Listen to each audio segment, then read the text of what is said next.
त्यांचे छापा घालणारे जे काही मावळे वगैरे त्यांना किल्ल्यातून खाली उतरवून मध्ये कुठेतरी चोर वाटांमध्ये किंवा दरडींमध्ये किंवा ओढ्या नाल्यांमध्ये त्यांना थांबावं लागलेले आहे.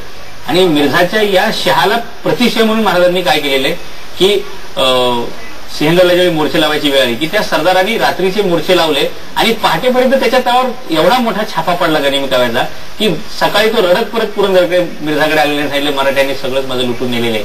हे महाराजांची जी ताकद होती याला कुठेतरी कंट्रोल करता येतं का याच्यासाठी म्हणून पुरंदरची ती निवड केली होती. आणि त्याचवेळी महाराजांच्या मदतीला कोणी येऊ नये याची सुद्धा मिर्झांनी दक्षता घेतलेली आहे. त्यामुळे महाराजांना एकटं पाडणं मध्ये भौगोलिकदृष्ट्या असो आर्थिकदृष्ट्या असो किंवा लष्करीदृष्ट्या असो हे सगळे त्याचे हेतू सिद्ध होऊ शकत होते जर पुरंदरलाच वेढा घातला गेला तर. पण पुरंदर जिंकणं हे एवढं सोपं नाहीये हे त्याला लक्षात आहे. म्हणून निकाराची लढाई करण्यापेक्षा फक्त गळाचा फास आवळणे वरच्या शिबंदीची रसद वगैरे संपली की ते आपोआप शरण येतील अशा प्रकारचे धोरण आहे. पण जेणेकरून हे सगळं काम पावसाळ्याच्या पूर्वी व्हावं कारण सह्याद्रीच्या घाटमाथ्यावरती पावसाळ्यामध्ये लढाई करणं खूप अवघड आहे.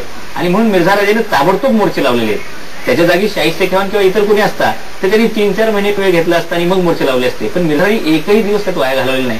पटापट मोर्चे लावलेत आणि सगळ्यांना आपली जबाबदारी व्यवस्थित सांगून दिलेली आहे जेणेकरून महाराज कोंडीत सापडतील. शिवाजी महाराजांचं जीवनचरित्र आपण पाहिलं